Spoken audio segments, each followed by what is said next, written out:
Well, jeepers! You're listening to Smash or Pass with JayBee, and of course, joining me as always is Milly. Hi. And we have SMASH. Hello. And we have Rhianna.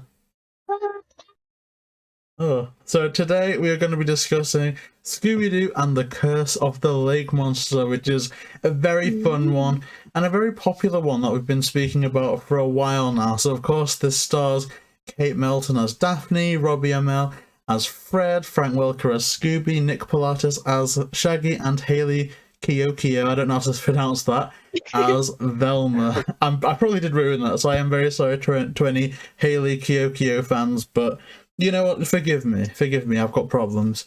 So, I'm going to give a plot summary of the movie, and then we can all discuss it. So, actually, how does it start? Okay, Curse of the Lake Monster begins very ominously, where we kind of start in the middle of the story, and a villainous foe is unmasked.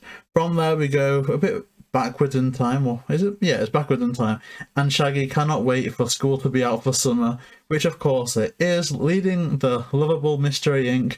to take up summer jobs at Uncle Thorny's country club. Now, Uncle Thorny is Daphne's uncle. And from there, the lake monster attacks, Velma gets possessed by some witch looking for the Infinity Stones, and pretty much we kind of go on some shenanigans from there, and there's a few sing-songs. That's kind of it, really. I mean, it's a simple enough story, but, you know, it's fun. So, where do we start with this one?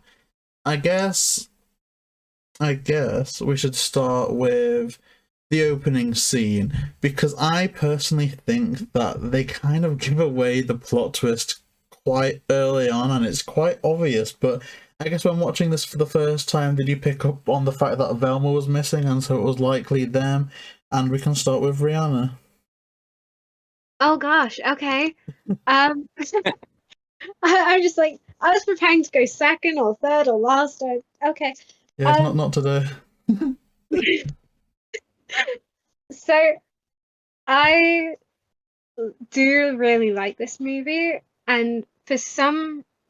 Oh wait, no, yeah, sorry, my brain, because I watched it a couple of days ago, and I completely missed out the first actual scene and jumped straight into Shaggy's whole sing-song and everything.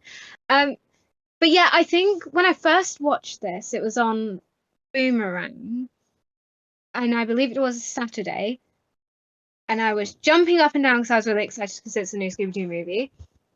And when it was like, it's you? And Velma wasn't there, I was like, okay, has something happened to Velma, or is Velma the monster? So I wasn't 100% sure, but I was leaning towards something is happening with Velma. So I really like it. It's kind of like a, you get to go straight into the action. And it's a bit like uncertain as well, because throughout the movie, we see Velma do different things. Sometimes she's suspicious, sometimes she's not. But yeah, I enjoyed the beginning of it. It was quite interesting. That's interesting. See, I kind of get that. Oh god, I cannot remember when the first time I would have seen this is, or how old I would have been. But I guess there would have been a first time that I saw it. I'll be honest, I don't think I picked it up immediately when first watching it. But definitely on like rewatches, it's kind of like, why isn't Velma there? It's a bit odd. But what about SMASH?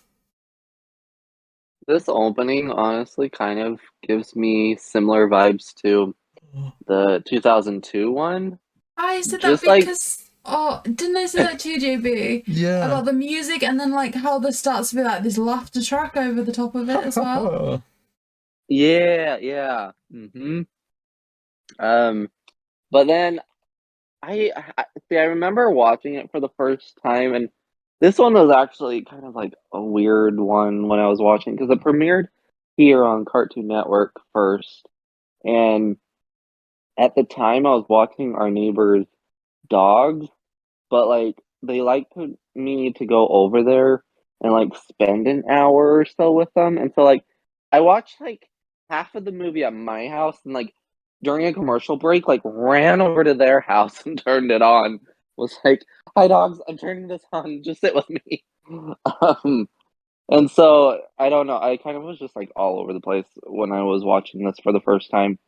And so I'm not entirely sure if I suspected Velma, but then like again, as you all have been saying, like rewatching, and maybe this is cliche to say, but it reminds me of Where's My Mummy? I was like, oh well, Yeah. Velma starts acting kind of weird pretty fast, and so it gives you the assumption of like, okay, maybe she's at least involved, or maybe she's involved and doesn't even know. So yeah, there's my 2 cents. And of course, whenever a member of the gang is ever unmasked, it's always Velma. I can't remember a Yeah. time when it's ever not been. I don't think that has been. But Millie, I guess, do you remember when you first saw this? Because I'll be honest, I am very impressed with both smASH and Rhianna's memory in terms of this, and even doing our interviews, like we literally are doing a whole series speaking to people about their experiences 20 years ago, and yet I can't even recall the first time watching this, and this came out in like 2011, so maybe Millie, your yeah, I don't know where I am. Maybe your memory's better than mine. I first watched this. So I watched this for the first time less than a year ago. Ooh. I didn't know there was a sequel to The Mystery Begins until that stage. I was quite a weird child. Like I never had I had the internet, but I never went on it. So like it wasn't. I was like researching movies to see what was coming out. I was never allowed that in magazines or anything to kind of keep up with movies that way. So it's just like what was on TV, and I guess it was around the time that I perhaps started watching Scooby less. So I didn't even know this movie had come out till like a year or so ago. Ooh. And so I feel like I'd perhaps reached an age where when I first saw it, and I have a dislike to Velma anyway. Usually, this is a good Velma. I do quite like this one, admittedly. But I kind of didn't like that they gave it away right at the start, because the first time I saw it, I was like, okay, so it's Velma. This was From this first scene. 2010, so how many years ago? 12 years ago. Oh, God. So, and I I would have been really 12. Weird.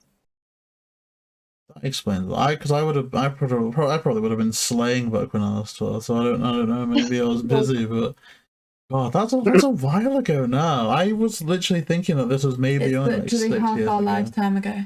Oh, don't say that. Because that's giving me the same vibe as when I saw on the DVD, on like a DVD extra a few like episodes ago, that What's New Scooby Doo was classed as a vintage cartoon. What? Don't No. do that to me. It's not that old. We're not that old. We're gonna live What's for New a only while. came out like 2 years ago, right? It's just like You know- yesterday. It can't You know be what? 2 years. You know what made me feel old, and I'm gonna refer to this all the time now, but this was probably at least like 2 years ago, maybe a little before that, but I did a live stream where we watched like summer Scooby Doo movies or something together on stream, and one of those we included was Camp Scare. And to me, Camp Scare is considered a like new generation Scooby Doo movie. And I had someone comment, "Oh my gosh, this was like the first Scooby movie I ever saw when I was little," and I was like, "What? Like, Oh gosh. excuse me? You saw like this was your first Scooby movie, and this was probably like my 50th at this point." Like, Oh my God. I will never forget that comment. Anyways, Wait, because people are calling What's New vintage, does that mean I'm now classed as vintage as well? You're a vintage bonkers co-host. That like it's like you're the vintage collection. We all well.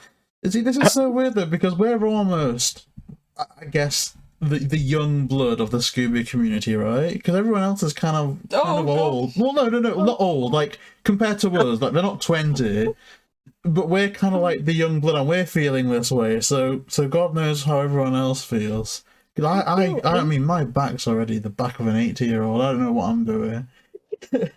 same. But you know what? Hats off click to you more than guys. I click more than anything when I like just sit up, so I think we're all falling apart.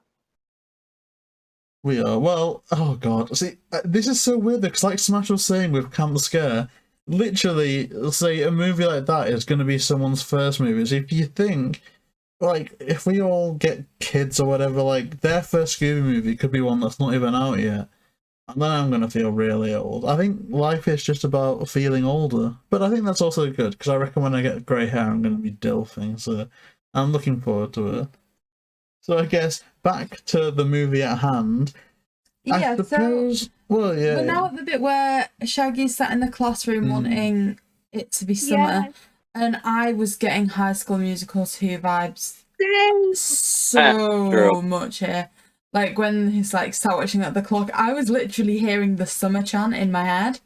I don't know. I was kind of like, am I imagining this? Is this part of the movie? And it turns out I was just hearing things.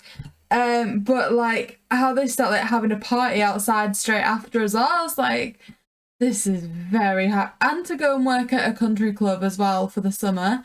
I was just like, this is very High School Musical too. See, Ashley Tisdale could have played a Daphne variant, you know, back in those days. But I guess we're going to save the Ashley Tisdale talk until next time, because that's Daphne and Velma! But I do not remember High School Musical 2, so I wasn't actively making that comparison. The only thing I remember, and I don't even know if this revelation was made in a recording, but all I remember from High School Musical 2 is that ridiculous scene with the fish on the singing, and apparently that's not even in the... It's a deleted scene. And you made me watch the extended cut when I'd only... Of course I did. Oh. I remember that scene so clearly. Some things are just so extraordinary they burn themselves into your brain. Well, like the whole 2002 movie. And even the dancing scenes in this, they're just in my brain. Like, you could imagine, you skip forward 80 years and I'm this shriveled old brown raisin, and all of a sudden, after going, oh, back in my day, I'll just collapse. And then, I can be scared with you. I can be alone with you. That'll just be me, and then I'll just die. That could be me. 80 years' time. That's me now. Honestly, I'd forgotten there was this wonderful, unique music in this movie. Like I said, I think I'd seen it once. And so I'd forgotten the music was there. So, like, at every stage, I was just like, oh, wow, I forgot about this. Sometimes I get like that. But I think as far as this movie is concerned, we're kind of just at the school for exposition's sake, really. They're kind of just doing what they can to get to the plot. But one thing I do kind of like is Scooby starts scrapbooking, because that comes back for the end credits. But I don't think we ever see him... Actually, no, we'd seen him take a couple of pictures for the movie, but that was like a fun twist. But I guess, what did everyone think about the story in general? Just, it's the summer holidays, and they're going to a very different setting than The Mystery Begins, which was a school, and we can start with Milly. I guess it's good for continuity, because the first movie took place at the school. I guess it's good that they would pick it up there. I guess while we're kind of on the bit at the school, I think the one thing that's perhaps most interesting about what they're doing with the plot here is that Fred and Daphne are actually in a relationship. Quite often we see that, like, they've got a good relationship, or that they're fond of each other at least. But I think, isn't it the first time that we actually see them actively together? I suppose in terms of chronology, I don't think it's ever happened in the animation yet, because the first time that was explicitly done was perhaps, what's that movie? The one with the singing, the one with the Phantom of the Opera. Yeah. But you saw them kiss in 2002 and 2004, so I guess that would have been the first one to actually do it. So I guess so, but I guess it, like, in that one, like you see them kiss, it's not like there's plot lines and scenes dedicated to their relationship. Oh, there would have been if it wasn't for that stupid test audience. I'm not happy. I'm not happy about that. But I guess, yeah, this is the first time that you get to explore them as a... Oh, actually... They just open the door of the mystery machine and Fred and Daphne are in there kissing. When was Mystery Incorporated? Because that was around about the same time as this, wasn't it? And obviously Fred and Daphne get engaged in that. Yeah, Mystery but doesn't Daphne also kiss Shaggy in that? Well, you know what? I think Fred and Daphne are destined to be together. But a weird part of me is very, like, what's it called? Shapney? There's a weird shipping name for it, and I like it. I don't know why, but I like it. But oh my gosh, see that you know that show just hit differently. I'll say that much. But yeah, I don't know what's going on. Scooby just opens the door, and you've got Daphne straddling Fred. I wouldn't have quite worded it that way, but okay. What? I'm not going to say riding. I guess sat on. No way. You can't say it in a. She is being romantic with Fred. And I guess the first thing I noticed from that scene, and we kind of like crapped on it in the first review, you know, of the Mystery Begins, and that they dressed Daphne awfully in that movie. But this outfit is on point because it's all purple, so it's not like the classic look. But I think the kind of green, what's it called, the headband, it just makes it. And not only that, but they'd redesigned the entire cast. Like, I don't know if you noticed, but at least initially, the skirt that they give to Velma is pretty much the same as the one Linda Cardellini has for the first Scooby movie. Like, the pleats and everything are in the same place. Yeah, everyone looks on point. I don't know if they fired the costume person from The Mystery Begins. They should have. But they glowed everyone up. They did very well with this.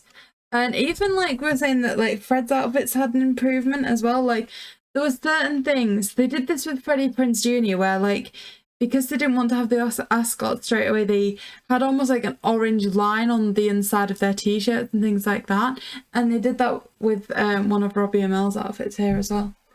They do, and I like it. And again, I love it when they do stuff like that. And you see it later on with Daphne, like she wears like a necklace that's also got some like green patterns on it. So, Smash, what did you think of the outfits in this movie and also the design of the Mystery Machine? Yay. I do think they got better in this movie. I was not here for the Mystery Begins review, but those outfits I always felt like were like a fan-made outfit. Like if it was a fan-made movie, I was always like, they just kind of went and bought stuff at a costume shop. But these ones, yeah, there's you can clearly tell they've taken more time with these ones, added some things, taken away some things. I think they're a lot better, but I also think that like these ones, the outfits that they have throughout the movie, even they just like fit where they're at more too. So overall, I think they're better than the first one. Okay, and Rhianna, what did you think to the outfits for this one and the Mystery Machine, things like that? Oh, Just yeah, design. I'm sorry. I'm sorry. I really like these ones because the first one, you know, I wouldn't say I completely hated the outfits, but they definitely weren't. They definitely weren't Scooby, I think, because they were just so out of place. But this one, what I liked is they had the, you know, with Fred, with Robbie Amell's Fred, they had the subtle hint, as, you know, Milly was saying with the ascot, they had different things. But one thing which I think I mixed up last time for The Mystery Begins, but it's actually this movie, where Fred and Daphne go into the store and like they disguise themselves as like in the clothes, and it's their, you know, like their original outfits, and we get to see Robbie Amell as Fred and he looks like Ken, and that makes me laugh so much because, you know, there's a Barbie of Daphne, we need a Ken of Fred, and we got a Ken of Fred in this one. Or have I mixed it up again?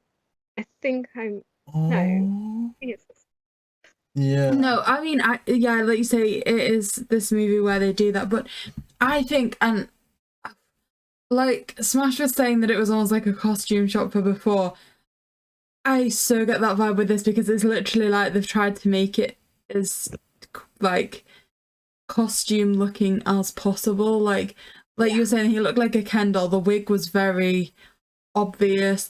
the wig that they put Kate in was ridiculous. She'd have looked better if she just hadn't put the wig on. She already had the hair.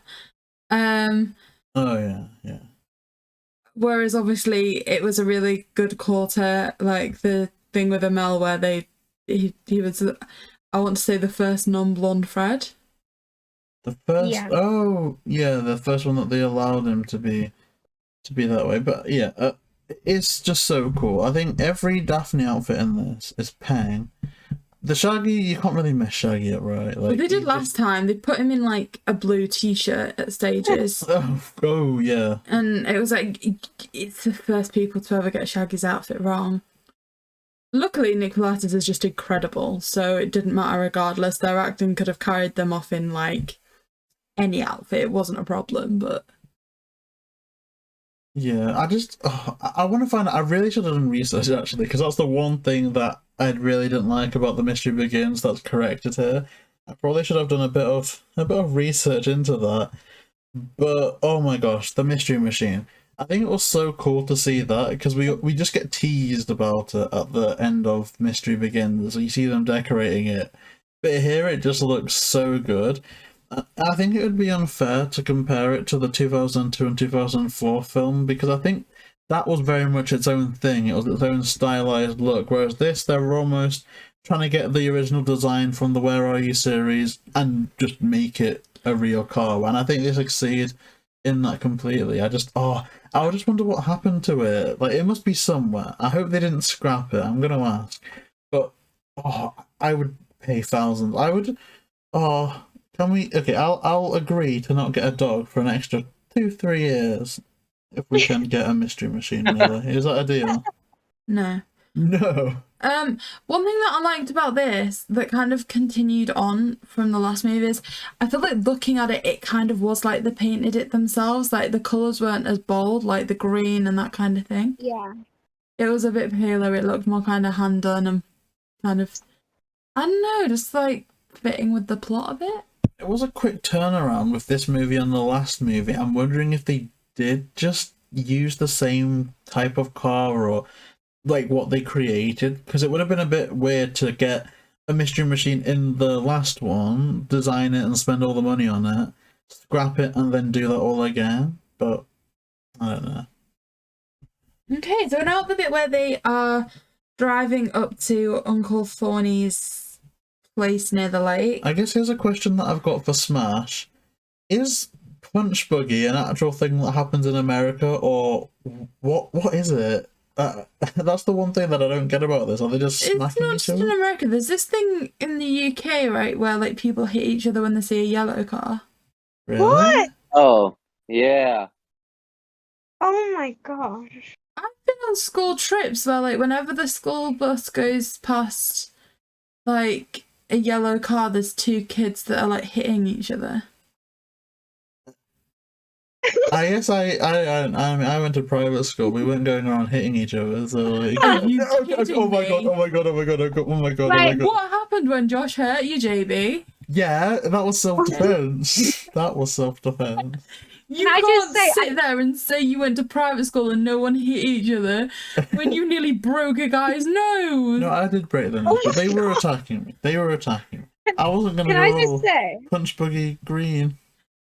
is this one of the first recordings where you've openly like you said it without us instigating it that you've been to private school? Yeah, but you have to understand that us, well, like me especially doing the reviews, it's almost a character, right? It's an act, more or less. I'm just playing. No, up you're this to- much of a simp in real life as well. No, it's a shtick. It's a shtick. And me doing the interviews, that's the genuine article. Whereas this is like an exaggerated version of myself. None of it's fabricated. It's just exaggerated for entertainment purposes. So who knows? Who knows? Only time will tell. Won't it, Milly? Maybe. Okay, so like I say, they are now driving to Uncle Thorny's lodge, and they stop and see this absolutely crazy woman. Like, she's scarier than Velma. See, she is bonkers. This woman is bonkers, but it's kind of say obviously, you know, Rhianna's bonkers. No. Let me clarify. Whoa. Let me clarify. But it's cute because obviously Rihanna's either our age or she's very young, so it's very sweet and endearing. But because this woman is an old adult and bonkers, it's a bit. No, come on. Are you saying that's my fate? Is that what I'm going to become? Well, JayBee! there's always Botox. This is also the first time you said I'm actually my age, and that's God, she doesn't know whether to be happy or sad. Well, no, because Rihanna's the baby of the group, but she's not an actual baby. We're all going to be babies if we get to a pup named Scooby Doo. Well, you said that I'd be a fetus. Well, it's just because you're the youngest, and if we're all going to be kids for that artwork, it only stands to reason that you would be in the fetal stage of development. But we can work that out when we get to it. It's a long time away. Maybe you'll be older then. We'll see. I mean, you've seen my headshots. People are mistaking me for a lot younger. How old?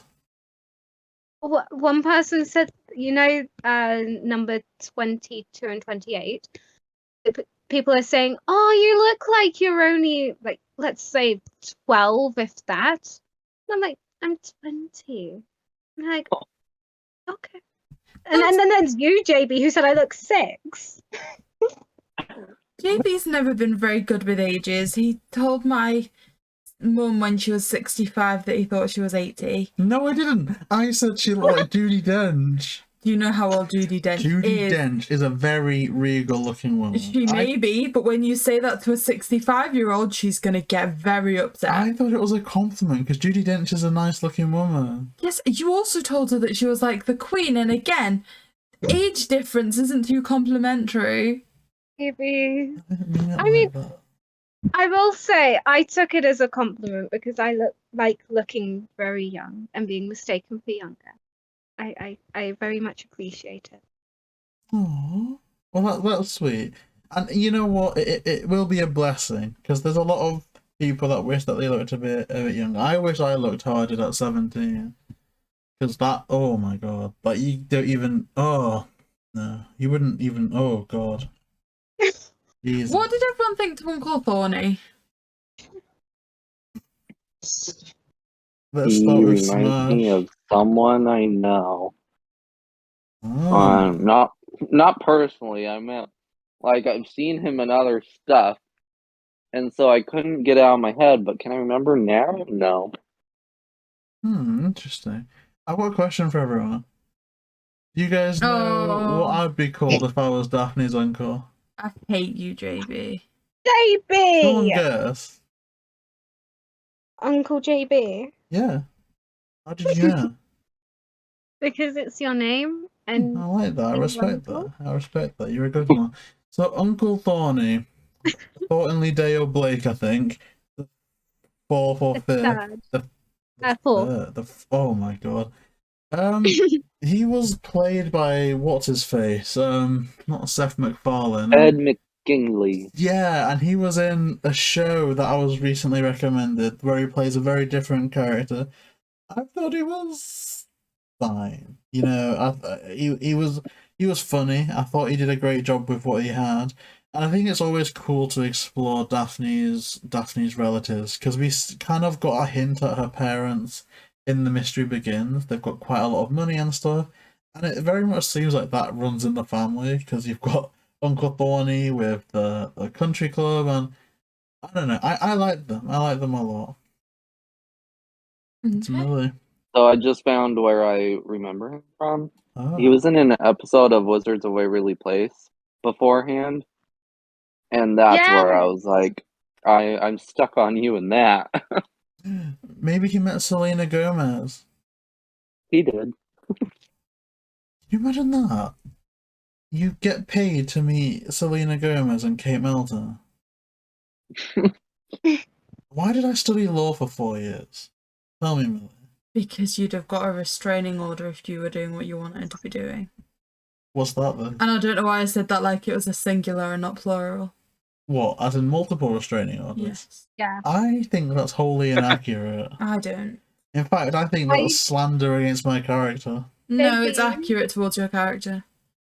I have to. I agree with Milly, JayBee. But why? Some of your comments. You're a pervert, JayBee. Oh, Yeah. what? You know, that's an extraordinary allegation, and I would think twice before repeating it. Extraordinarily accurate, certainly. Right. Don't we have the DM messages to prove it? Oh no, because that's blatant cancel culture. That is. That's cancel culture. That's cancel culture. And you know what I mean. You can't be going around supporting that. It's just bad. Oh, don't worry, we don't support you. It's okay. So let's talk about Velma catching Shaggy, and of course there's that romance. What's everyone's opinion on Velma and Shaggy as a couple? Because I know that a lot of people love that, a lot of people hate it, and some people just don't care.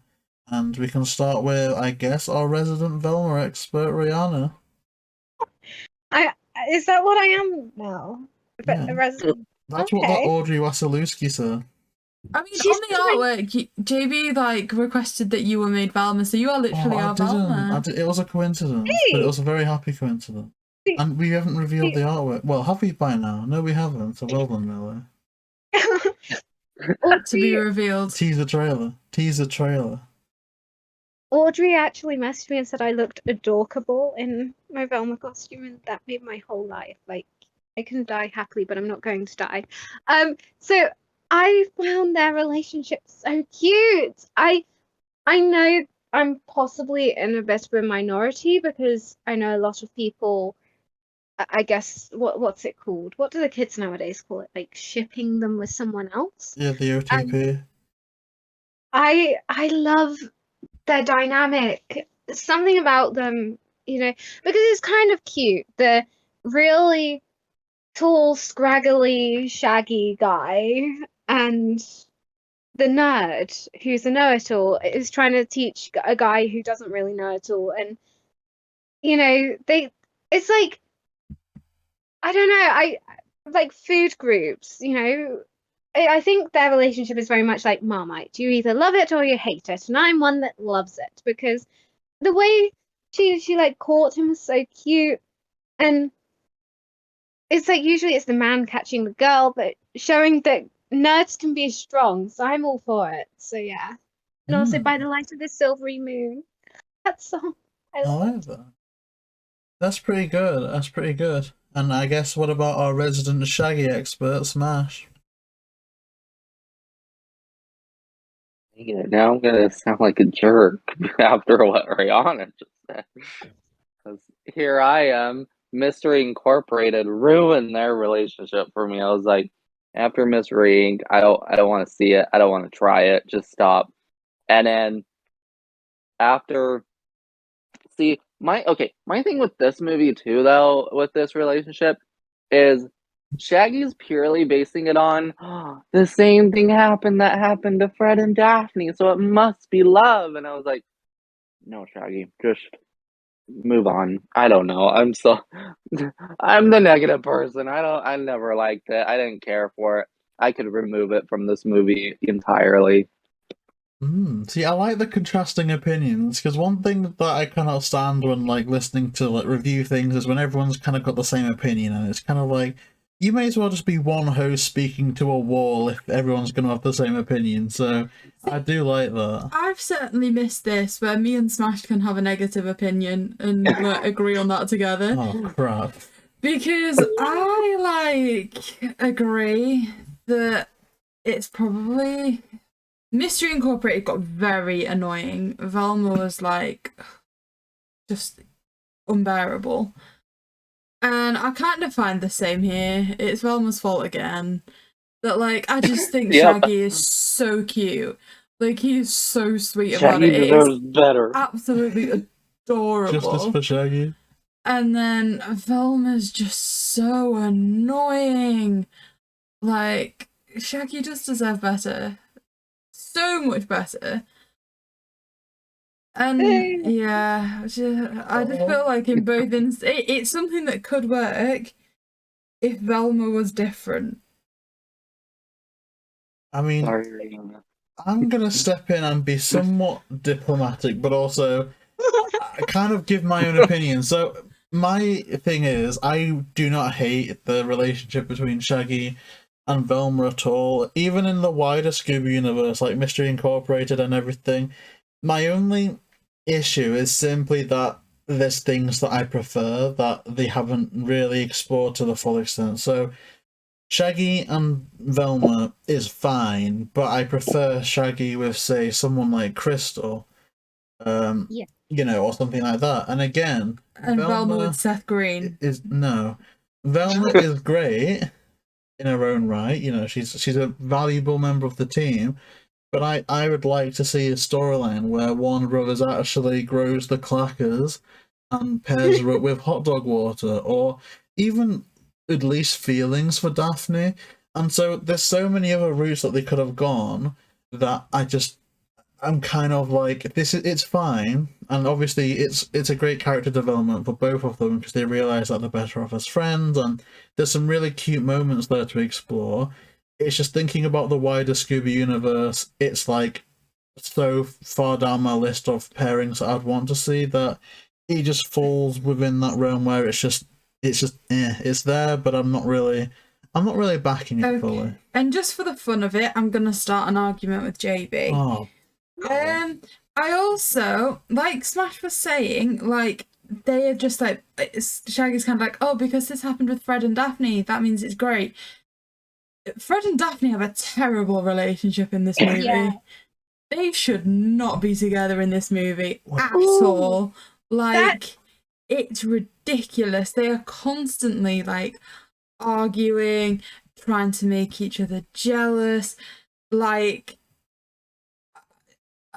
I don't know if I should say this, but I'm gonna. Like, I just don't think it's good. Like, you know, massive controversy. No, I'm trying to avoid saying it. Say it. Like, go ahead. Daphne's character is very clingy, like very tactile. Like when they're at that thing in the evening, like she doesn't kind of let go of him. So then the second she does let go of him, he's just like, oh yeah, like it's not that serious. Because as soon as he's got a little bit, Amell's arms, would you let go of him? No.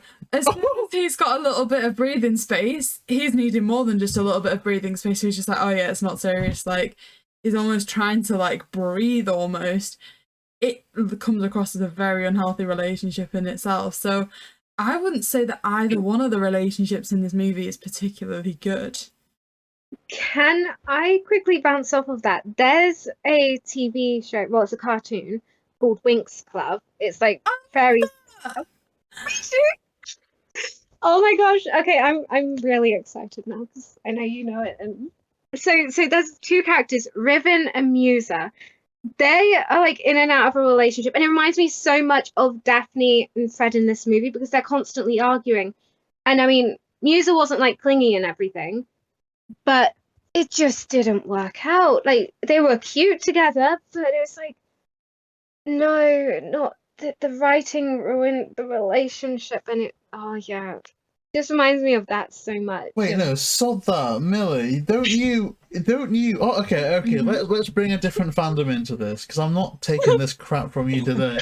Are you not watching Buffy the Vampire Slayer? Do you want Buffy with Spike or Angel? Answer me that honestly. Right. Yeah. And what do you think? Who does she argue less with, Spike or Angel? Yeah, but that's so much different. How? It's arguing. And yeah, Angel's but JayBee. ridiculous. And like, don't even start. You cannot compare the two. That's ridiculous. In that, Spike goes out of his way every episode to help her, and she's an ungrateful mare in that as well. So if you want to simp over Sarah Michelle Gellar, then let's have another argument about that. Could you bring these on yourself? Yeah, but I think you just saying that in front of me because you know what it will mean to me. You just don't can't tell me that for the first 10 episodes of their relationship that he isn't going out of his way to pretty much help her every day. I agree. And he's been like a very stroppy, brassy, moody teenager. She's all right. But I'm Team Spike as well. But just because you argue doesn't mean it's like doomed. I mean, this is a young Mystery Inc. Like, who's to say that they don't eventually mature and discover things about themselves, and they eventually turn into a Prince Geller type? Because they argue as well, especially in the Gosnell cut. Oh, I would say that kind of relationship maybe suits the characters that Kate and Robbie were playing. but at the Yeah. same time, it, like you say, it doesn't curse the entire relationship of Daphne and Fred. You know, we've seen Gray and Frank, like, in what movie was it we said? Stage fright? I think so. Like, we've seen there they develop a really nice relationship. I think it's just in this particular setting. I mean, I don't think it needs to be that deep. They're just not ready. They're not ready. They're not finished. I will say, in this movie, I think the only one that has a clear head in all of this, because he isn't dealing with relationship drama, at least not love interest, is Scooby. He was just there like, hey, notice me, Shaggy, notice me. True. Wait, something's not going, like, I don't trust this. Scooby's the only smart one in this movie. This is why I love Scooby. Okay, Scooby's the best, because Scooby, he thinks with his stomach and his mind at times. Yeah, but the But only I think reason even why Scooby went crazy in this, No. where like Shaggy Yeah, goes out that's for true. one night and he dresses himself up as a waiter. Yeah, but the only reason why Yeah, but- Scooby isn't looking for a girlfriend in this is because they've castrated him in this one. Don't, no. I'm not saying anything. Yeah. Uno reverse card. JayBee. But no, like I think all your points are completely valid, because I agree. For all I think personally that Daphne and Fred are destined to be together in any multiverse, definitely the story that we were presented with in this one, it wasn't it, right? Like it wasn't the most ideal situation. Why is it Daphne and Fred and not Fred and Daphne? What do you mean? It's Like you- 2022. Yeah, but I mean, technically, alphabetical wise. No, Rhianna, it makes check sense. the calendar. What year is it? Oh, JayBee, do you really want to go 2022. there? 2022. Says the guy who, as soon as I mentioned about personality, Oh. went, ew, no. Well, it's not right, is it? It's like if you're getting, okay, it's like it's important. It's the be all and end all. But at the end of the day, if you're, say, being set up on a blind date with someone, and the number one thing they can say is, "Oh, they've got a great personality," you know, it's not going to be it. It's going to be bad. Also, why is it Shaggy and Scooby and not Scooby and Shaggy most of the time? Because alphabetically. Well, I we're going personally think it should be Scooby and Shaggy. Shaggy. So where are we now? So everyone's Where we falling. are now is Tonight you're falling in love. Shaggy is starting to ask Fred for relationship advice, and he's kind of like, yeah, I'm not with Daphne. But Like, can we agree that this it's is casual. good? Because one thing that, again, I liked about Mystery Begins and I don't like about some of the animated features is that it always portrays it like Shaggy and Fred aren't really friends. They're just kind of mutual friends that get along. Whereas Shaggy actually trusting Fred and going to him with advice, for all, again, like, you know, obviously SMASH could counter that by saying, oh, it's just because he's trying to replicate what they've got going on, which obviously is valid because I think that is what's happening. But I think Shaggy and Fred being just together in scenes in a friendly capacity is really nice to see. I think in this interpretation of, like, you know, Scooby, this live action cast, it's actually where we see the best relationship between Fred and Shaggy. I was like making them a relationship known there. It's the best relationship we see between the two of them, because like, even in the first movie when they're trying to like go and see the food eating competition and stuff together, we never really see the relationship built on between those two in many adaptations. I think I read a Fraggy fanfic once. Okay, JayBee. So yeah, it's like you're saying, it's really nice to see the relationship built on between this. Something else that I've got in my notes that I just wanted to point out is they kind of, I think, make Shaggy more cartoon in this. Like, I don't know if you like picked up on it, but there's one scene where he just like bolts upright and then like falls backwards, and then there's another time when he thinks he smells like Velma and starts floating in the air and stuff. The Dinkley. And I just think it's a really good testament to Nick's acting, because for me they are like one of the best Shaggys.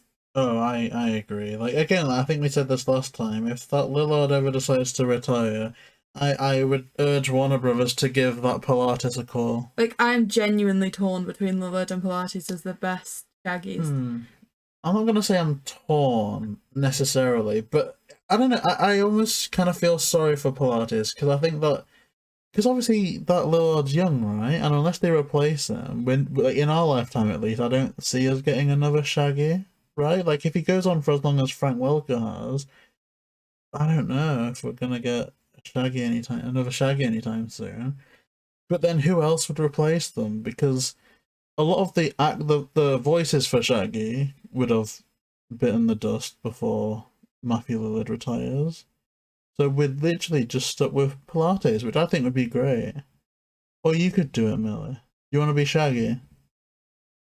No, thank you. I think you'd be a good Shaggy. Okay, so the next scene kind of progresses Shaggy and Velma's relationship a little bit. I think this is where we're up to anyway.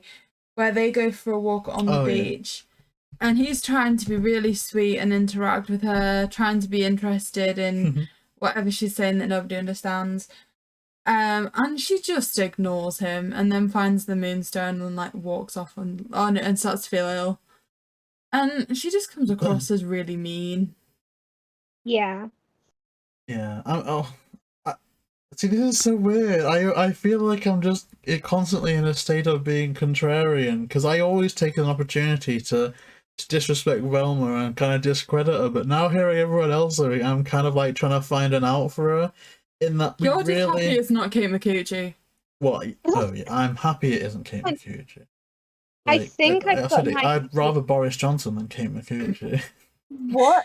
I think I've got one thing that I think does show, because at the beginning, you know, Velma is a little bit like, okay, and then as, you know, she finds the moonstone and she kind of progresses towards that, it's more of the curse. And I think what's sweet, okay, is, you know, the like Sleeping Beauty, how the true love breaks the spell and all that stuff. I'm not saying Shaggy is her true love, but I think it's kind of cute how Shaggy is the one who kind of ultimately helps her in a lot of ways.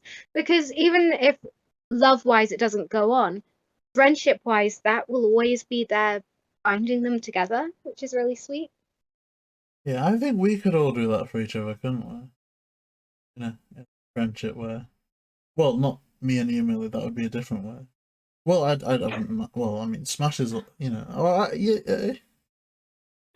I don't understand what you're saying, but I'm not going to ask you to explain. Well, no, you know the Losers Club. I said I wasn't going to ask you to explain. It's good. The first I've heard of it.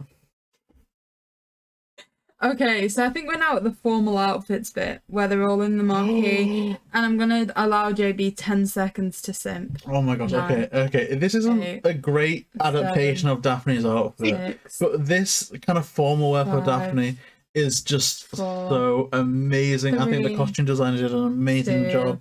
It's Peng, it's Lang, and am I out of time? Yeah. Oh, crap. I think the adaptation of Shaggy's outfit in this was really well as well. It just fit with their colour scheme and everything, but kind of having the waistcoat jacket as well to make it look a bit more formal. I think that was really good. Fred was just pretty much standard Fred, so not really much to say there. But did you like the outfits in this part, Rhianna? I did, and I didn't. So there's some things I liked, some things I didn't. Doggy. Ultimately, though, I think compared to Monsters Unleashed, definitely prefer. I can agree with that. Smash, what did you think to the outfits at this stage? Honestly, I'm pretty much on the same page. There's just little nitpicky things that, you know, you could be like, but overall it's like, okay, they're in good formal wear that's not trying to stand out like a cigar. Like, I mean, like you say, there is nitpicky things. My kind of nitpicky thing with it mainly is that Daphne was wearing more pink than purple. Don't do it. Yeah.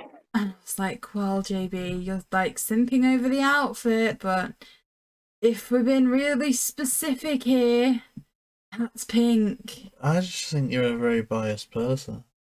Yeah, but when you simp so much, I'm going to become biased. Yeah, but pink's good for Daphne. Pink, purple, green. Well, I think Daphne is definitely pretty in pink and pretty in purple. But she's also glamorous in green, so who knows? Who knows? Okay, so at this point, the mist descends, and then we see a giant frog. And JB's always bullied me for being scared of frogs. But Yeah, what is this that? movie, Snakes, I don't agree with, but I understand. They're weird they're things. slimy. Frogs, like They're Kermit. slimy. I don't like them. Like Kermit. Kermit's cute. Frog. Like, Really? I'm I not. Kermit the Frog. One of my neighbours, where I used to live, had a pond in their garden. And so if we came in like late at night and it was raining, sometimes there'd be frogs in the garden. And my mum will tell you I genuinely used to scream and refuse to go up the garden path. Why? Were they tattooed and brandishing knives? No. JayBee, don't be so mean. Some frogs can actually be poisonous. And they carry salmonella and things like that. So JayBee, don't start on Milly, otherwise Milly has permission to start on you about some of your fears. What am I scared of? Spiders. Oh, come. Oh, are you kidding me? We've got a whole outtake of you setting me on a spider because Yeah, and how much were you screaming about it? it was freaky. It was a freaky thing. I don't like them. Heights? I don't care for heights, no. Electricity. That's a bad one. And static as well. I can't. A canny deal, as the kids would say. JayBee once got an electric shock off a trolley in the supermarket. So he spent the entire time going around the supermarket trying to put his hands on the floor. Yeah, to ground myself. He was literally trying to walk around a supermarket on all fours to avoid getting another electric shock. Okay, now that you've both had your turn to go at each other about fears, let's move on. Well, come So, on. what did everyone think to the monster being a giant frog? Pretty terrifying if you ask me. It's the stuff. I think this is too scary for kids. I think, if anything, they should have cut this out. Well, I didn't think it was scary enough because obviously, I'm weird. I'm scared of like nearly every animal you can imagine. Get a squirrel. But like, for anyone that's not me, I didn't think a giant frog would be scary. Were you scared of bunnies? I think they look nice, but I wouldn't like to go near them. Like, we had a lot of them when I was little, and I wouldn't like try and like my sister used to like cuddle them. I genuinely like couldn't pick them up. I used to be I will scared say, of them. anything hairy that can make a noise, in the right circumstance, it would freak me out. Like, thinking about something really cute that I'd love to meet, like a badger or a beaver, if one of them like just showed up in front of me kind of screaming, I'd kick it up the arse or I'd run because I'd be terrified. Oh, Yeah, gosh. it's the noises that do me. Even babies crying and laughing scare me. Smash, what did you think what the villains look like in this, like the frog and the witch? You know, I always get annoyed with this movie because I feel like there's like never just like a good shot of them, and I understand why they were trying to either do it in the dark or make them move too much so that they could work with their budget. But I was always like, I don't know. This movie bugs me because they have this giant frog and you can't even see it for like more than half the movie. Whatever. No, I agree with you. Like, it's so difficult to, and like the witch as well. They never really get a good shot of them because it's like we can't reveal it's Velma, and it's like, why are you doing True. this? We knew from the first scene it's Velma. You like, yeah. I don't know. That's a bit ridiculous. Rhianna, what did you think? Honestly, when I first watched it, it freaked me out, and it still does now because you can clearly tell it's a guy in a suit. I think that's the first thing, but a guy in a suit is just as terrifying because we all know what humans can do, but humans are so, oh gosh, and in crowded areas where everyone be running around screaming and panicking, I Hitler would was have a human. Oh my gosh, JayBee. True. Why? No, he was a monster. He was an oaf. JayBee, be careful, please. What about offending Hitler supporters? No! But just calm calm down, okay? He only had one ball. He Oh, would have been. God. He would have been Oh, a good JayBee! castrated. JayBee!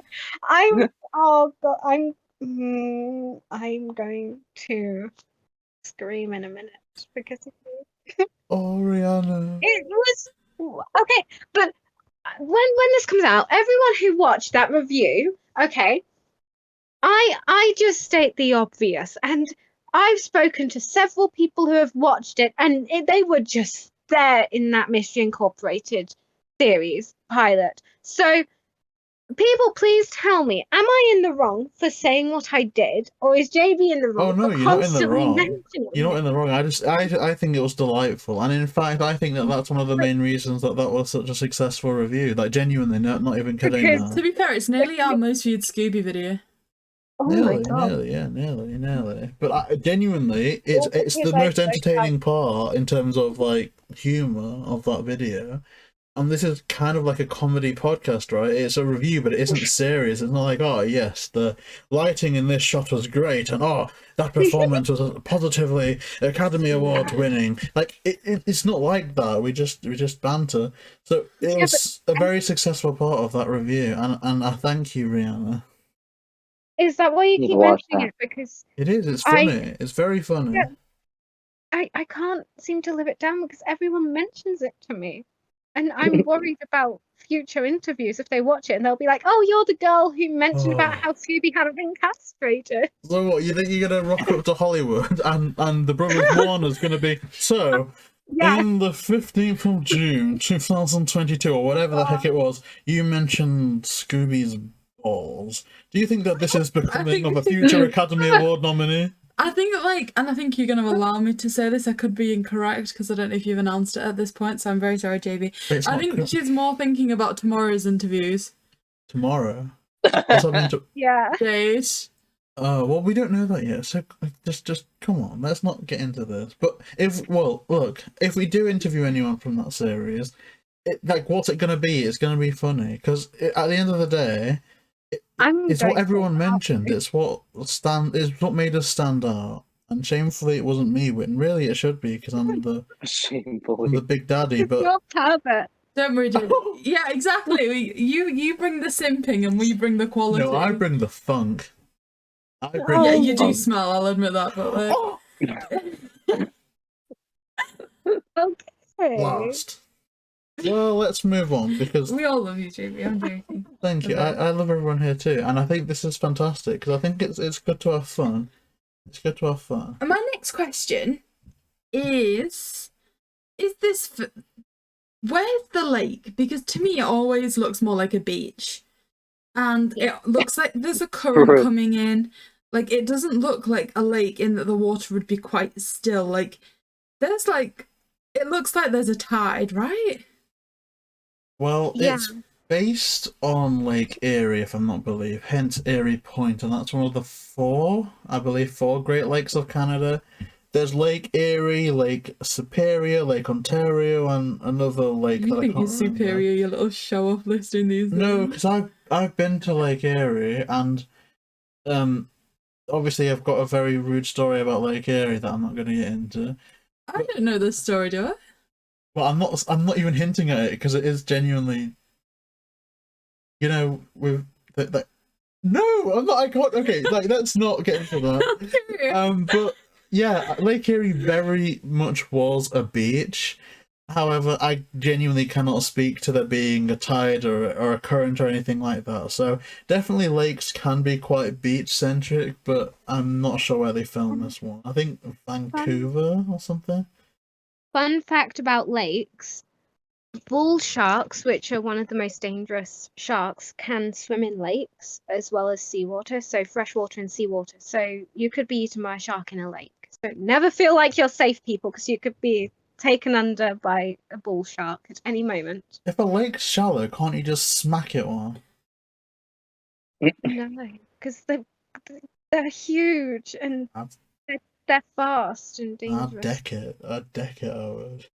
And you'd lose your hand. Me at 17 could have picked it up and just Okay, chucked moving it. on. moving swiftly on. So we're now at the bit where we've already talked about how kind of Fred and Daphne's relationship's not the most healthy thing in the world. We're now at the bit where they just actively try and make each other jealous. Okay, but I've got an issue with this because because obviously it's bad, but my kind of thing is that I think both of them are acting erratic in this situation, because none of the women that Fred helps golf are hotter than Daphne, and none of the men that Daphne plays tennis with are hotter than Fred. Is this another thing where you don't like personality, JayBee? So what? She meets them, they meet them after like a day, and they've got the best personality in the world. Of course, it's possible, but I'm thinking not. Especially if they're just using them to get the other person jealous. I think personality would be kind of low on the list. Like, they don't want to be with them. They just want to say what will make Daphne jealous, what will make Fred jealous. And so from that point of view, I think both of the characters fail. Do we even know why they're wanting to make each other jealous? I think because of their miscommunication. I think Fred was I think it started because Fred was helping two girls playing golf. Isn't that and his Daphne job, didn't like it. And yeah, it's his job. And also, I think he found Daphne overbearing. So he's kind of like, maybe like, okay, like he didn't seem as committed as she was. So I guess he didn't see a problem with what he was doing, and he didn't know she was looking. Whereas I think she then actively just tried to spend time with more men when possible in the hope that Fred was just going to walk past. I just think he's selfish, because if I was with Daphne, she could beat me up and I'd be grateful. You've got some serious issues. I hope you're aware of this. Just feminism. Like, she could beat me up. She could hurt me. She could disrespect me. She could cook me and I'd apologize. No, baby. You're ridiculous. So let's talk tennis, right? No. No, you're not even starting on this. Let's skip this because I don't want to give JayBee the chance to talk, quite frankly. So yeah, like not long after this is when the frog monster returns. The frog monster. And we have Shaggy, Daphne, and Fred. The Freddo. Oh, where's Velma? No one knows. Shock. So they split up. The monster chases after Shaggy. Scooby rescues him, and then we have the scene that we were talking about before, where Daphne and Fred hide in the costumes. Can I just ask one inappropriate question? No. And it's genuine. Was the person that Daphne went on a date with called Herpy Zimmer? Yes. Herpy? I think so. Right, that's all. No further questions, Your Honour. Yeah, I don't think the outfits were that good, but I think it was just kind of a funny callback, and especially to get like Robbie Amell looking blonde for a second, just as a Fred reference.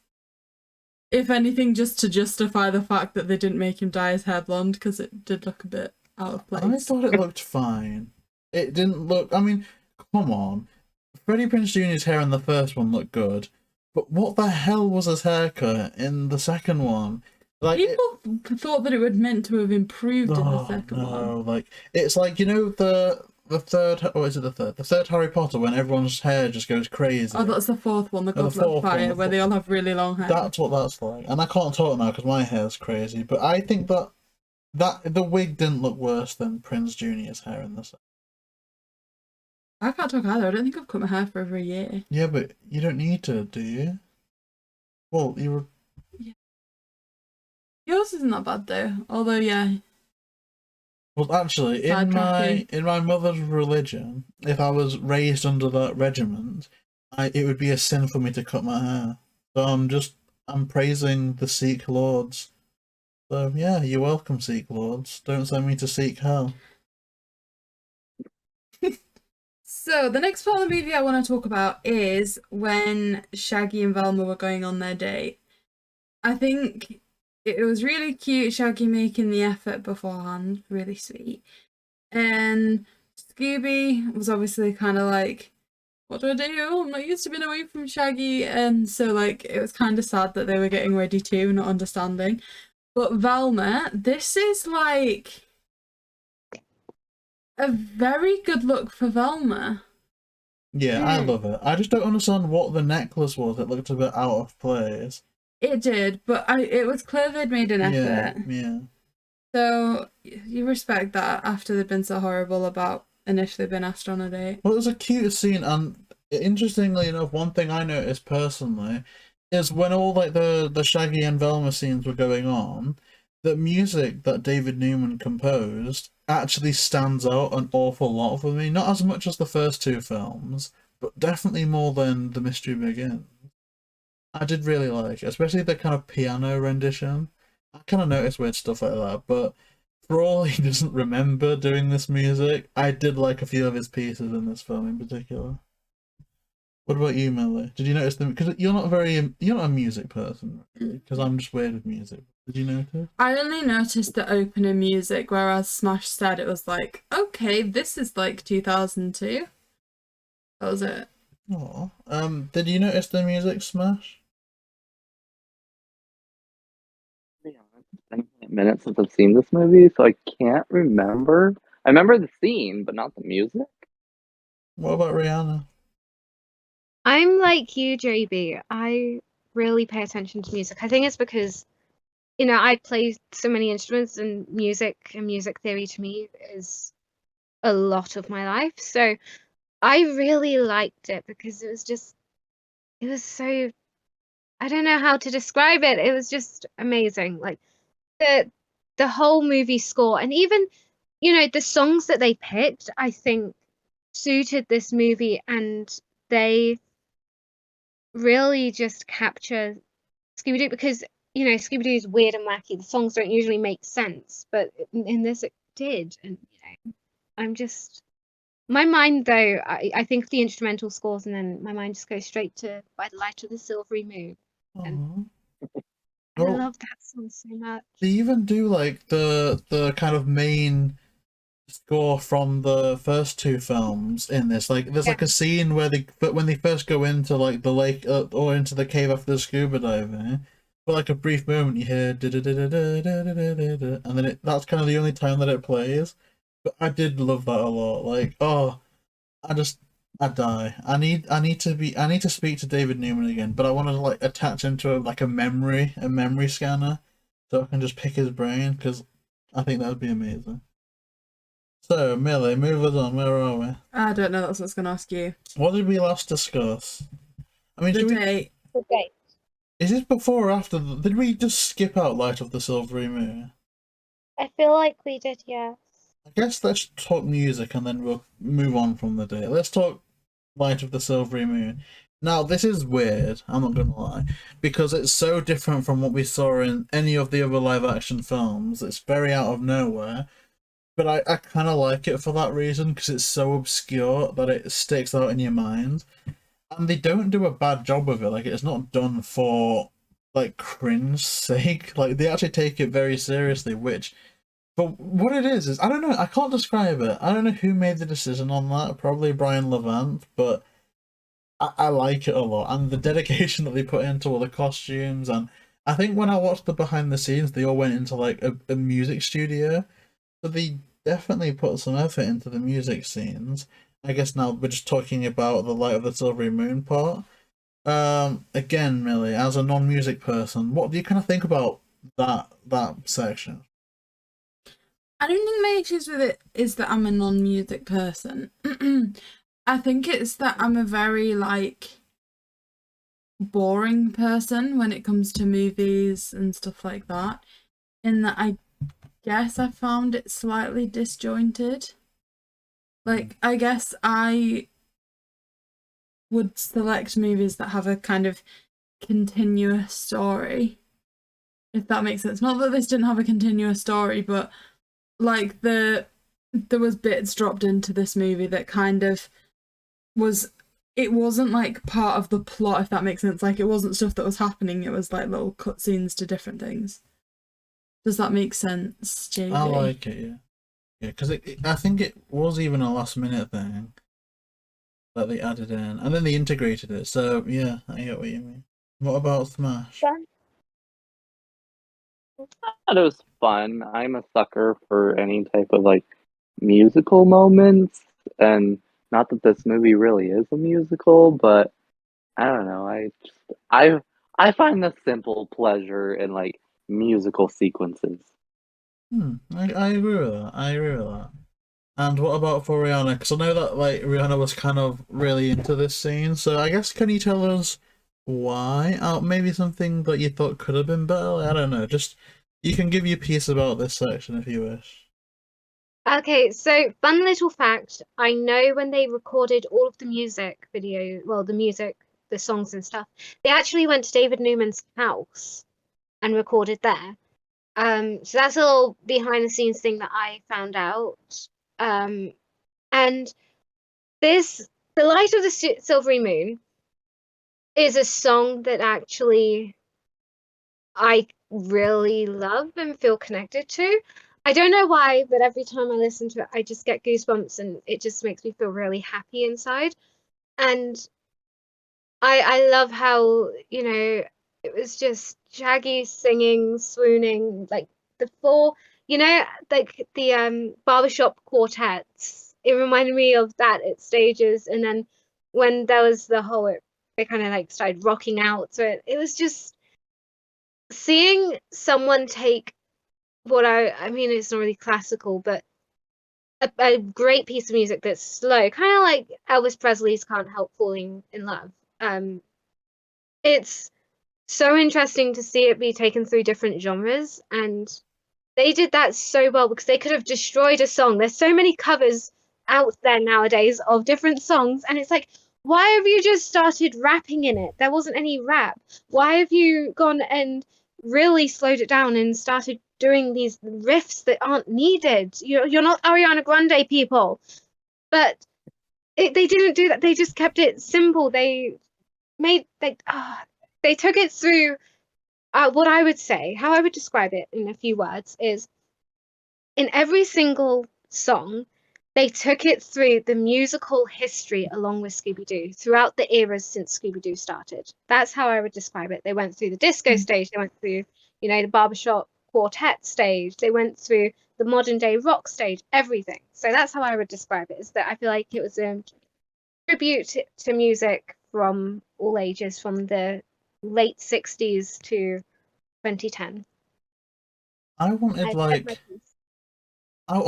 you see, this annoys me though because they did go to the studio and they went to David Newman's house. I think Kate Melton said that when she did the interview with us way back when. I think it was like 6 months ago now. Which kind of was like, okay, then it makes it even weirder that David Newman doesn't remember doing any of it. But at the same time, it's like if you're gonna stick the whole cast in the studio, maybe consider releasing it as an album, if only like digital, not physical.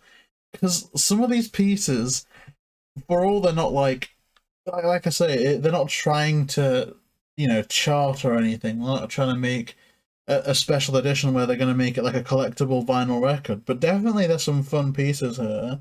And it just irritates me that they went through all that effort and we don't have an album. I don't know what to do. I don't know how to get it. Maybe for a big anniversary. Like, when's the 20th anniversary of this movie?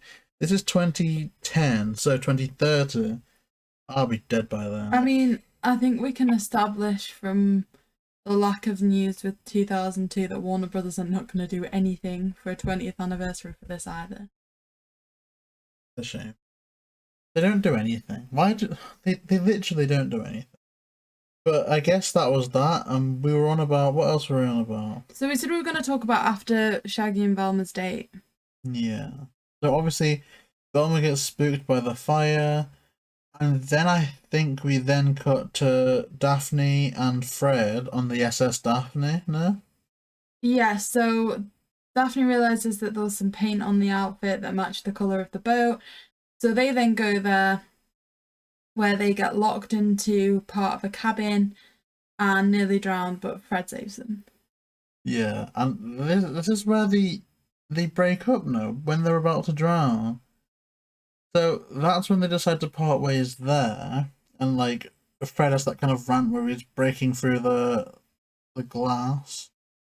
What else? So yeah, they kind of go their separate ways. Then they kind of go back to Shaggy, who's upset because Scooby ruined the date. But then that's where we get the revelation that Trauberg's, which is where they visited at the start of the film, was Grubwart's. So they're a relative, they're a descendant. So now we go back to the beginning, essentially, and we find out that Velma is unmasked, which I guess surprised maybe like 2 or 3 people, but on the whole, it wasn't that much of a revelation. And then we obviously see Trauberg giving a bit of exposition, and I guess this is something that I want to pick people's brains about, and that's and we get this before, but I guess since we're getting backstory, I kind of want to know everyone's opinion on this.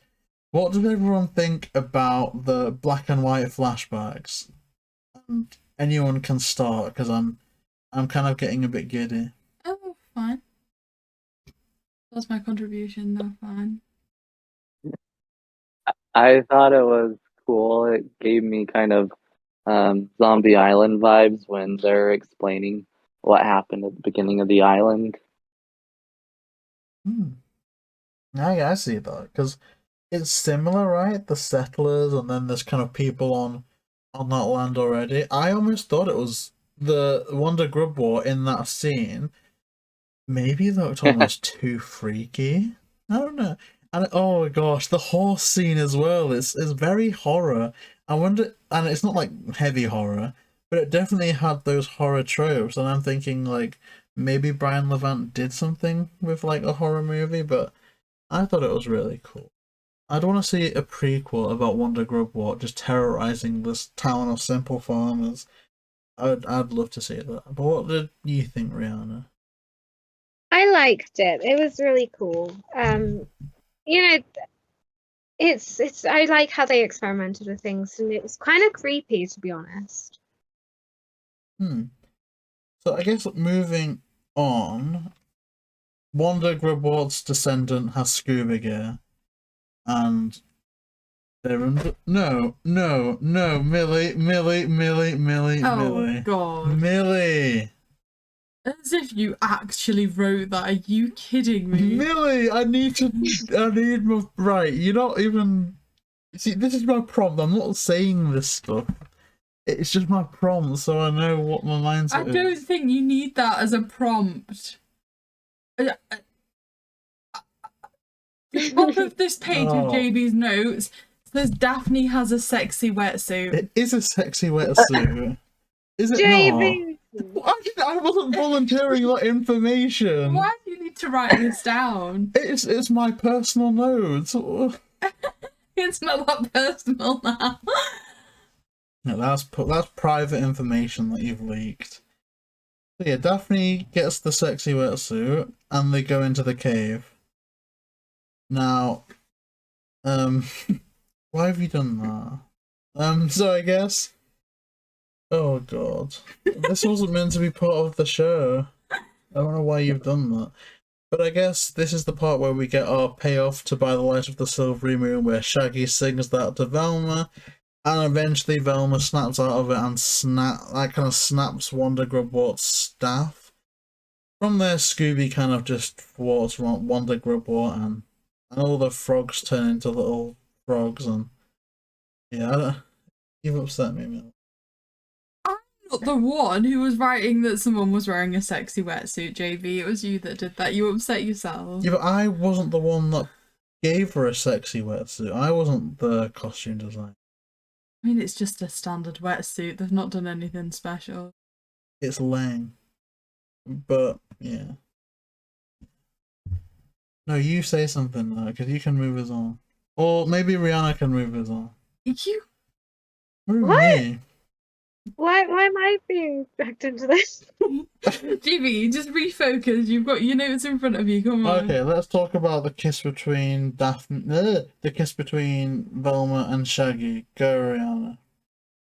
The kiss, it was cute, but you could tell it was awkward, and it's that moment I was like, yeah, no. You know what? We're better off as friends. Let's just continue on with life. I'll forever forgive you for kissing me. I'll forever appreciate the fact that you saved my life.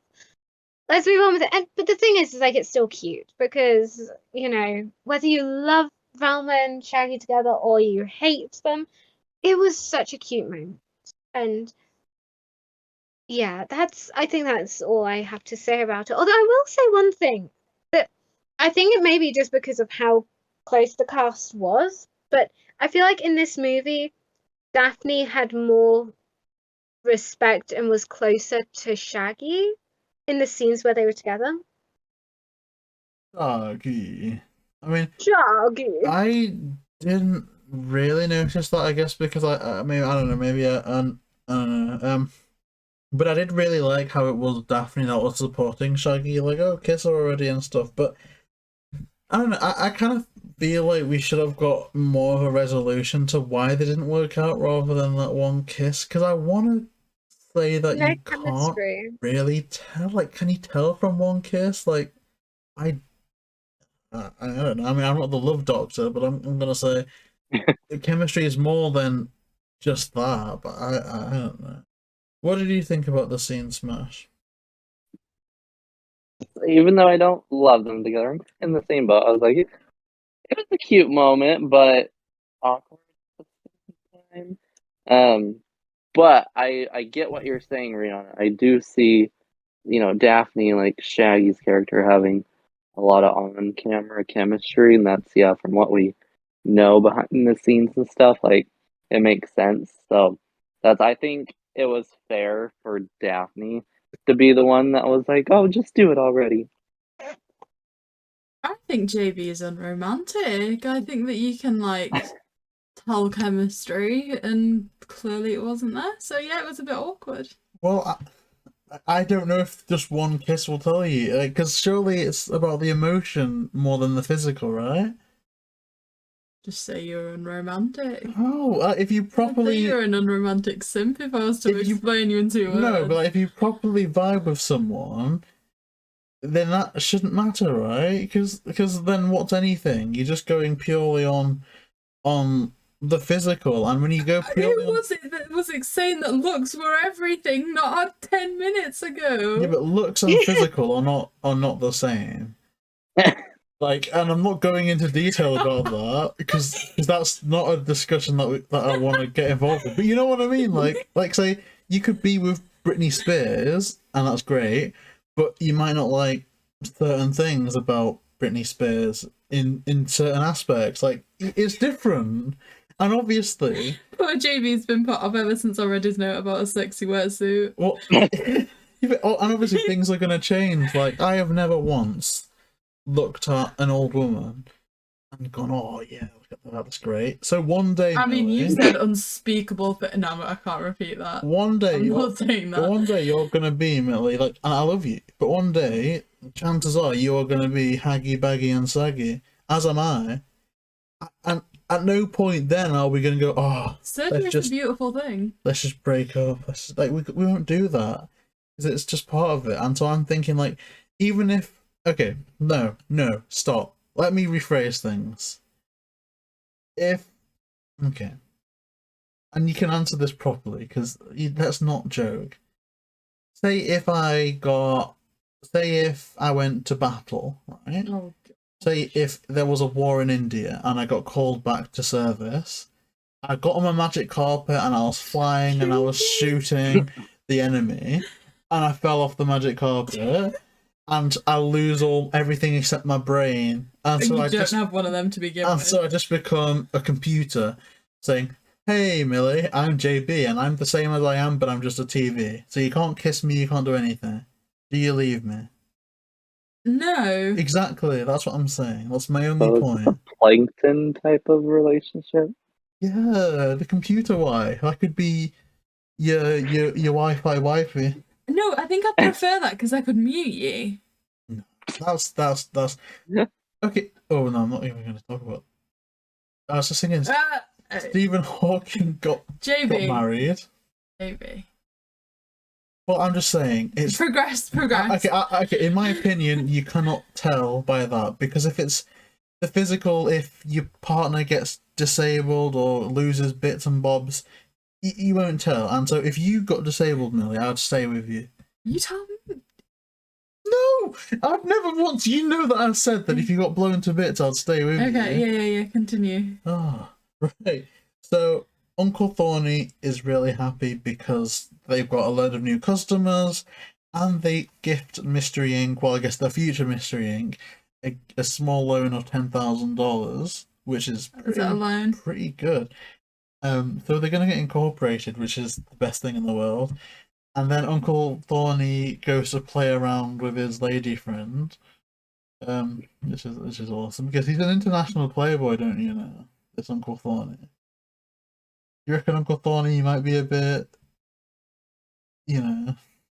Well, we don't know. So there's again some more the instrumentals to the victory that kind of sound reminds me a lot of the 2002 and 4 movie, especially in the sequence, you know, when like the souls are released in the first one, and then when, you know, just after just after Fred and Daphne kiss in the second one, the kind of music goes It reminds me. David Newman did a great job in this one.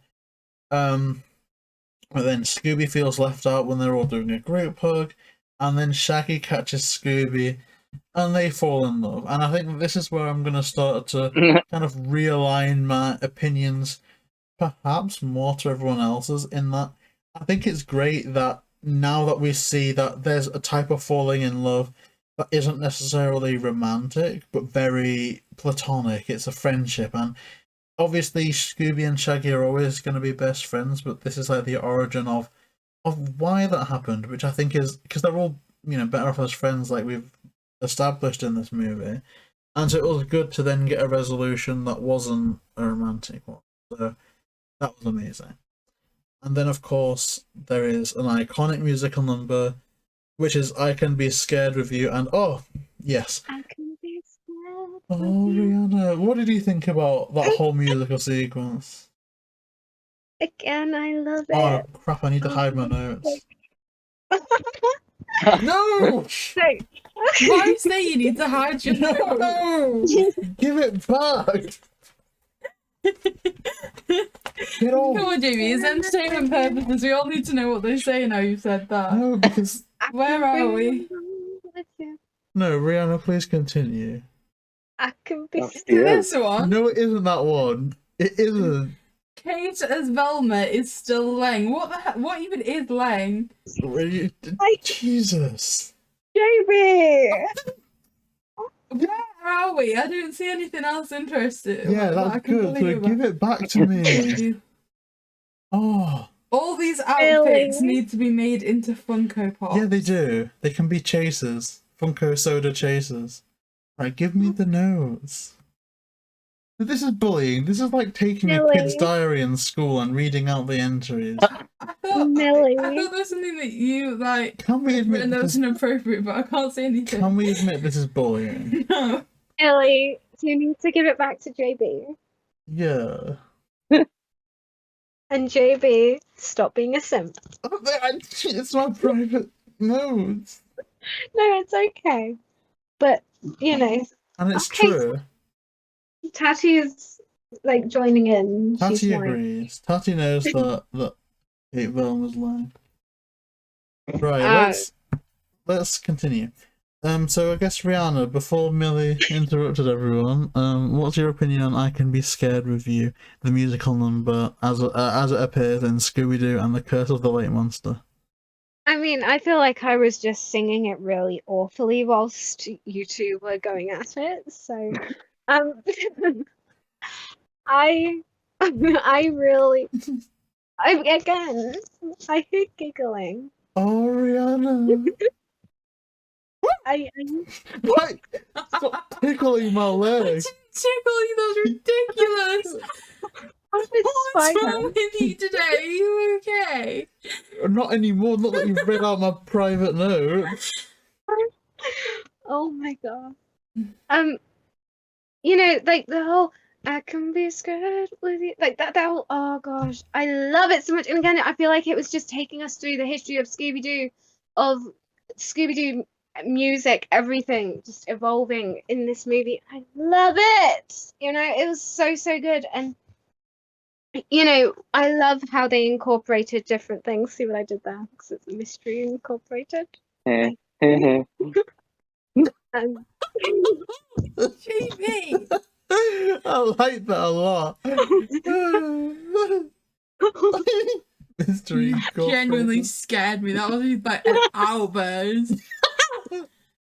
Oh god, I jumped off my bed. Oh, yeah. Oh my gosh, oh my gosh, oh my gosh, oh my gosh. Oh my gosh, please calm down, Milly. Oh, you made me voice crack. Please calm down, Milly. It's okay. We're recording. It's professional. Oh my gosh. What was that? Oh, we do our fun. We do our fun.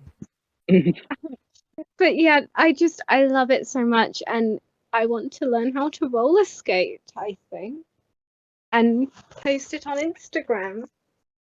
I'm gonna learn how to roller skate too.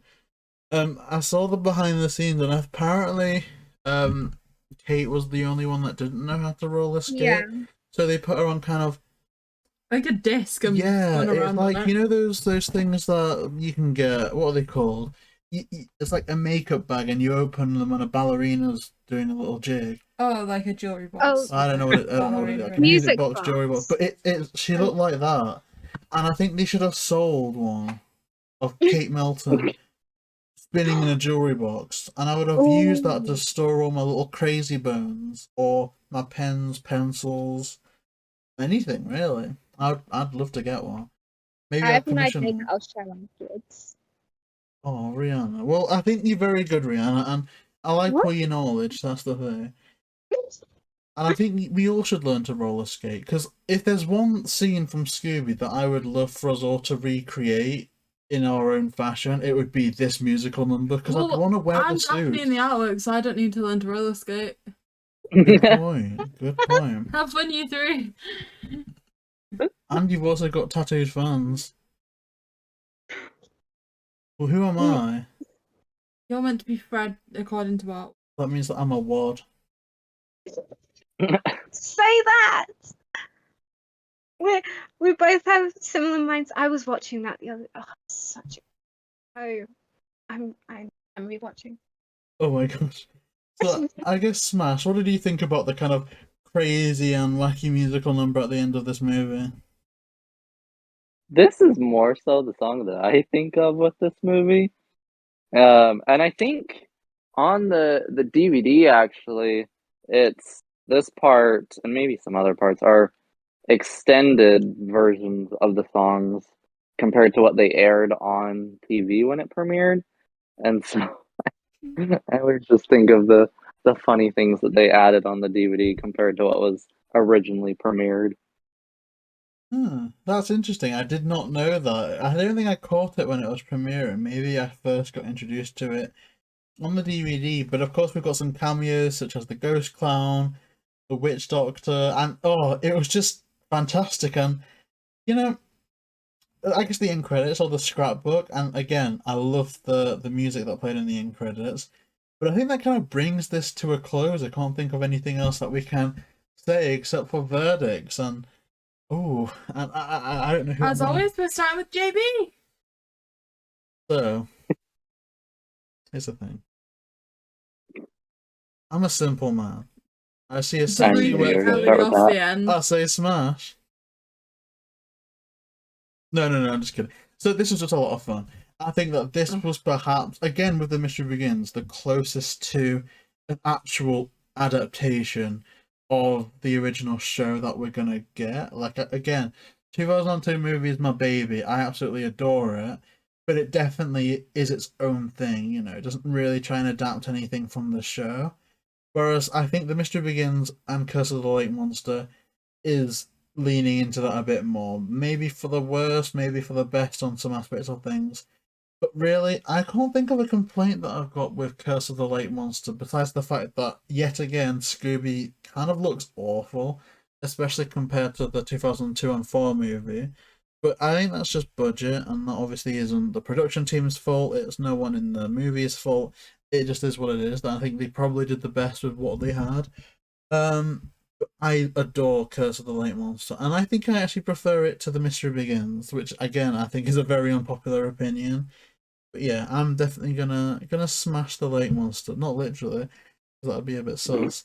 But I'm gonna smash the movie, and yeah. What about you, Milly? Yeah, I'd say it was a smash. Like, it's a good movie. I'd watch it again. It's no, I don't think it'd be the first Scooby that I thought of that often to watch, but I would watch it. Hey, I'm really happy for you. I think you found a good one.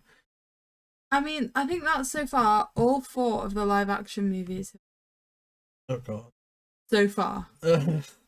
What about? Oh, I don't know how I want to end this one. Okay.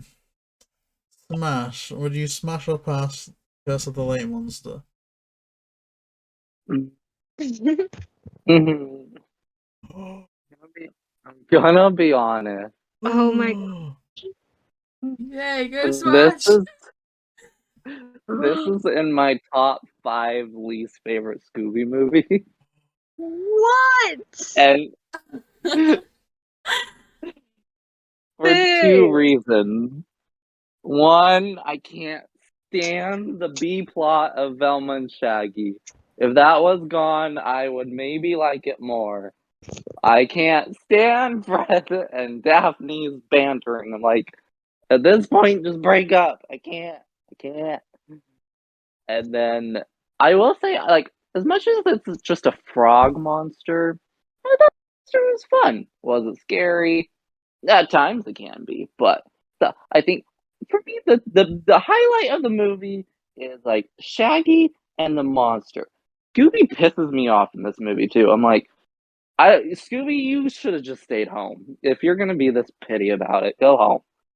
I'm sorry. Maybe I'm just in a mood. I do not like this movie, and it's a pass for me. No, honestly, that verdict's made me really happy because I genuinely miss just like attacking some of these movies with you. My pants are full of crap. Like, I'm genuinely looking forward to next week because it seems a long time since we've just like gone through a movie that we've not enjoyed and just like. Wait, why did you pass? Why did you smash this one then? I know this one was good, but it was just fun to like hear someone like actually vocalize that there was No, I mean, some issues. I do agree that let's Scooby is annoying, but at the same time, you know, it's good. I enjoy the differing opinions. One day, though, I want to find a movie that we can all scream at each other about. But you know what I mean. We're just some young kids on a journey of exploration together. But we will be ending this video on the voice of positivity. Well, it might not be positive. You can't label someone. It's Rhianna. It will be positive. Okay, so first of all, My name is I Jerry. know we're all friends, but boo you, Ash. Like, Thank you. I have like, a Mr. Boo. Oh, Mr. Boo! I want Mr. Boo. Oh, Mr. This movie is, I would say, better than Mystery Begins. I would say it's even better than Monsters Unleashed. Oh yeah. And I shut up right now. Oh, no. I feel like I'm watching my wife getting railed in front of me. Oh. What? So I'm so confused. So I think it's better than Mystery Begins, better than Monsters Unleashed. Not as good as 2002, but I love the music. I love the story. There's so much to it that there is to love. For me, you know, I've got 3 dogs, all of which have separation anxiety in their own like ways, but one of them, she is so anxious. So I understand where Scooby's coming from because his like partner. Hey, what have I done to you? I'm agreeing with you on a lot of things. Yay! Oh gosh, do I continue? I don't know. But I understand where Scooby's because his friend is just everywhere, and he misses the companionship that he's had every single day since he met him.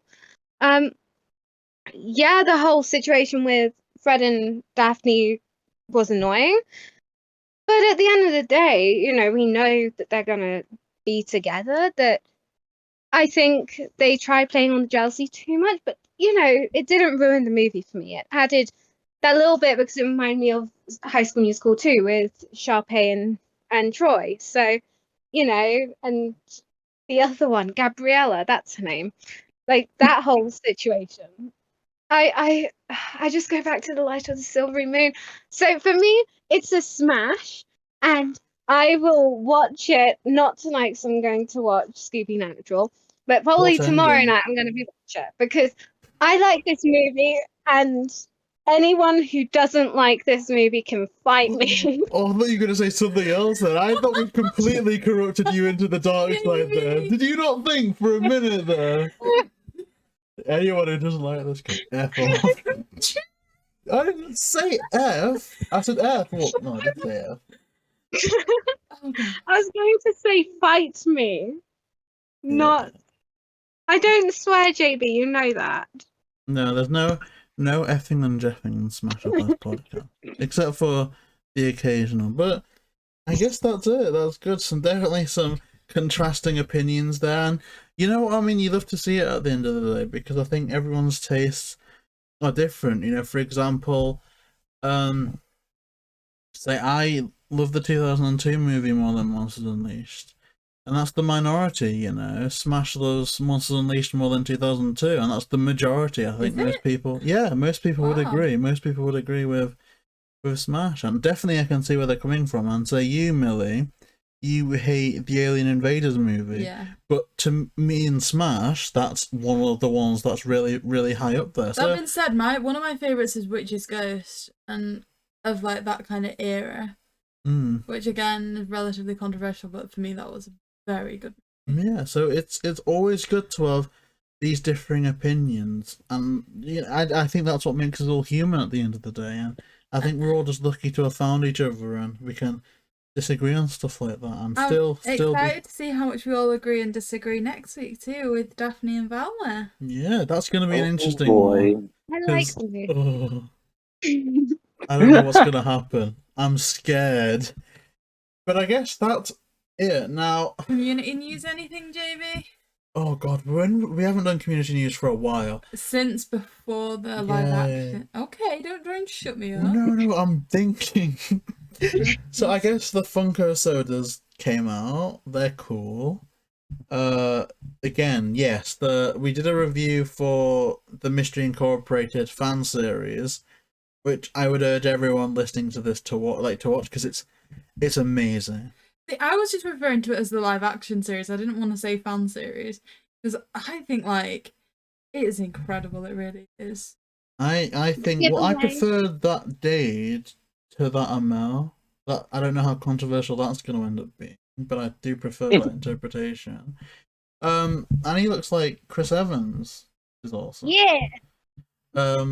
Yeah, like honestly, it's amazing. It's at 1.5 million views right now. It's just good for the community, and it's very good for YouTubers in general, like the platform, and it's brilliant. It is gorgeous, and I just love it so much. I love it so much. And then, don't forget about the giveaway. Giveaway. Oh, wait, the Roger one? Yeah. Maybe over by the time this is out. When's this go out? No, we'll probably do it on Sunday. Oh yeah, well, yeah, if you want a Roger Eschbacher Mystery Incorporated DVD, you can find us on Instagram in the description. Is there anything else? I guess if this is going out to, Saturday, then yesterday we would have premiered or released our Audrey Wasilewski interview. And tomorrow, as of releasing this, will be the 1 year anniversary of... Oh, it will be, yes! Smash 1 year of Smash or Pass. Now, one thing, No, you've shut up. You told me to shut up. How dare you? One thing. JayBee decided on a wonderful special that we will review tomorrow. No, let me defend myself. Let me defend myself before the fact. Let me defend myself, okay? One thing I absolutely didn't want to do is do a self-congratulatory, like, oh, let's all get on Zoom and share our experiences together because we're so great and we're amazing. I don't want to do that because that's just self-congratulatory. That's patting ourselves on the back, which obviously, you know, the time that everyone's taken to speak about these movies, it is amazing. But I think the best way to celebrate a year of content is just more content, or like, what are you doing? You know what I mean? I just didn't want to do a self-congratulatory thing. I think that's something for the end of the series, like our personal mission. So after Daphne and Velma, then I kind of want to do the quote last episode ever, which will be like a Q&A or sort. You know what I mean? Because it's just the end of that journey. It's not a milestone thing. But yeah, I just wanted to make content and not just pat ourselves on the back. To do stuff, and also one thing I think that is unique to us, right, because we're crazy people, is the tangents, the mad tangents. And so what better way to make an episode that's one massive mad tangent? And that was my thing. That's my piece. I think I've defended myself. Milly, don't look at me like that. Let me defend myself. You did. Do you agree? No. Okay, I mean, good. Does anyone else have anything for community news?